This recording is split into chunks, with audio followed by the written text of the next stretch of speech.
जंग के मैदान में जाने से पहले उसने कोई विल नहीं लिखी, वो किसी वकील पे नहीं गया, पर वो गया एक फर्टिलिटी क्लिनिक में। पता है क्यों? अपने सीमन को फ्रीज कराने। क्यों? क्योंकि अगर वापस ना आए, कम से कम उसका सपना बाप बनने का पूरा हो सके। आज इस वीडियो में अनकवर करूंगा वॉर टाइम की रियलिटी। आज इज़राइल में और आज वॉर ईरान में हो रही है, हिंदुस्तान पाकिस्तान की हो के चुकी है। ये इस टाइम के अंदर सोल्जर्स अपनी फर्टिलिटी को प्रिजर्व क्यों करते हैं, ये उनके लिए, उनकी फैमिली के लिए और उनके फ्यूचर के लिए क्या मायने रखते हैं। हम जानते हैं सबसे ख़राब चीज़ अगर इस दुनिया में हो सकती है तो वो है जंग या war.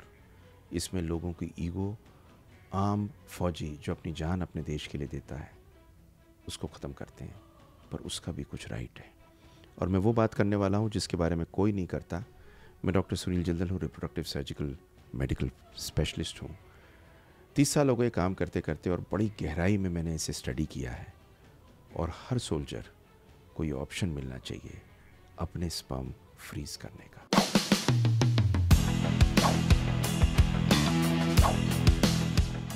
What is sperm freezing? Sperm freezing है क्या? आप इमेजिन करिए कि आपके स्पर्म को -196 डिग्री सेंटीग्रेड पे फ्रीज कर दिया जाए और पोस्टेरिटी के लिए हो जाए। यह आपकी लेगेसी हो जाए वॉर के दौरान में कि आप रहें ना रहें, आपके स्पर्म से आपका बेबी पैदा किया जा सके। इसको बोलते हैं स्पर्म फ्रीजिंग। इसके अंदर आपके स्पर्म को फ्रीज करके एक पर्टिकुलर टेक्निक से -196 डिग्री सेंटीग्रेड पे फ्रीज करते हैं। सेफ है, साल दर साल रह सकता है और फर्टिलिटी पोटेंशियल इसमें अच्छी होती है। इसको कहते हैं स्पर्म फ्रीजिंग। क्वेश्चन ये आता है कि कौन कौन से देश ये स्पर्म फ्रीजिंग जंग के टाइम पर अपने सोल्जर्स के लिए अपने आप कराते हैं। तो सुनिए पूरी बात। तो मैं आपको कुछ रियल केसेस वॉर जोन से बताता हूँ। यूक्रेन रशिया वॉर में 2022 से हज़ारों यूक्रेन सोल्जर्स ने अपने सीमन को फ्रीज कराया है बैटल पे जाने से पहले, और ये एनजीओज ने या अपनी सेविंग से कराया गया है। इज़राइल जो अब जंग में है, कंपलसरी मिलिट्री सर्विस है इस देश में जहां हर समय जंग चल रही होती है। Israeli soldiers are given the option to freeze their sperms before joining any elite unit या किसी भी कॉम्बैट जोन में। यूएसए में अमेरिकन सोल्जर्स जो इराक और अफ़गानिस्तान में बहुत बार इंजर हुए, ट्रॉमा हुआ, टॉक्सिन्स को फेस किया, सर्जरी को फेस किया, यूएसए मिलिट्री अब डिस्कस करने लगी है प्रोएक्टिव स्पर्म फ्रीजिंग अपने लॉन्ग टर्म केयर की तरह से।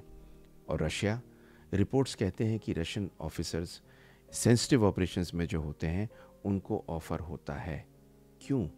क्योंकि मॉडर्न वॉरफेयर में फिजिकल सर्वाइवल की कहानी नहीं है, अपनी लेगेसी छोड़ने की कहानी है। सोल्जर को किस चीज़ का डर लगता है? देश के लिए तो, अपने वतन के लिए तो अपनी जान देने को तैयार होता है, शहीद होने को तैयार होता है, लेकिन फिर भी मृत्यु, इंजरी और आगे बच्चा ना होना, जिंदगी में किसी को छोड़ के ना जाना, ये कष्ट होता है।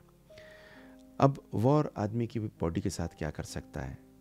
ब्लास्ट इंजरी में नुकसान हो सकता है, डेथ का रिस्क होता है, रेडिएशन से बहुत बार और टॉक्सिन से एक्सपोज होते हो जिससे स्पर्म बनने बंद हो जाते हैं, और कुछ इमरजेंसी सर्जरीज ऐसी होती हैं जिनके अंदर आदमी स्टेराइल हो सकता है। फ्रीजिंग स्पर्म कोई लग्जरी नहीं है, एक तरीका है आगे की ज़िंदगी को एक फैमिली में चलाने की। ये एक प्यार, रिस्पॉन्सिबिलिटी और होप की कहानी है। एक रियल कहानी है यूक्रेन की, एक बेबी जो बॉर्न हुआ एक सोल्जर की डेथ के बाद। यूक्रेन में 2023 में एक 30 साल का सोल्जर ने अपने स्पर्म फ्रीज कराए थे डिप्लॉयमेंट से पहले। कॉम्बैट में 6 महीने के अंदर उसकी डेथ हो गई। कुछ महीने बाद उनकी वाइफ का एक हेल्दी बेबी पैदा हुआ फ्रोजन स्पर्म से, और उसका कहना था कि ये घर नहीं आ पाए पर उनका एक पार्ट मेरे साथ आज भी जिंदा है और मुझे रोज़ मम्मा बोलता है सवेरे। ये साइंस नहीं है, ये एक ह्यूमन मिरेकल है, made possible through foresight and technology. और मैं कहता हूँ ये राइट हर फौजी को मिलना चाहिए। तो स्पर्म फ्रीजिंग का प्रोसेस क्या है? स्पर्म फ्रीजिंग की प्रोसेस में सबसे पहले सीमन को लिया जाता है मैस्टरबेशन से। लैब के अंदर काउंट किया जाता है उसका मोटिलिटी, मॉर्फोलॉजी। उसके बाद में इसको एक प्रक्रिया के तहत धीरे धीरे क्रायो प्रोटेक्टेंट ऐड करते हैं। ये एक ऐसी चीज़ होती है जो पानी को बाहर निकाल देती है, क्योंकि अगर बर्फ़ जम जाएगी स्पर्म के अंदर तो ये मर जाएगा। फिर से स्टोर करते हैं -196 डिग्री सेंटीग्रेड पे, और बाद में जब इसे यूज़ करना होता है तो IUI, IVF या ICSI से यूज़ कर सकते हैं। दशकों बाद भी ये सेफ़ है, पेनलेस है और 1 से 2 घंटे लेता है। मैंने बहुत बार महसूस किया कि वॉर क्या है, सबसे ख़राब चीज़ जो होनी नहीं चाहिए। हम बहुत बार बात करते हैं स्ट्रेटजी की, वेपन्स की, टीवी भरा होता है, पर किसी ने सोचा है कि जो सोल्जर जाता है इसमें, जो ऑफिसर जाता है उसमें, उनको पीछे किसको छोड़ के गए हैं? स्पर्म फ्रीजिंग एक ऐसी चीज़ है जो एक चांस देता है आपको लेगेसी प्रोटेक्ट करने की, और इस दुनिया में उनको लेके आने की जिनके बारे में आपने सोचा नहीं था, अपने लिए भी, अपने परिवार के लिए।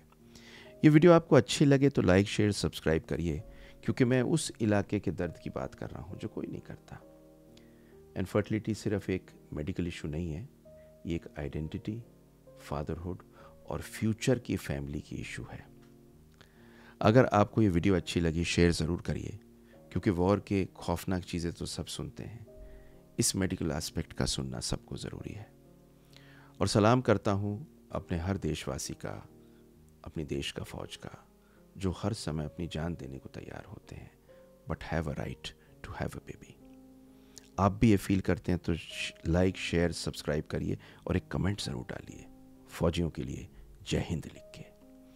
बहुत खुशी हुई बनाने में ये वीडियो, और देखिए अगली वीडियो।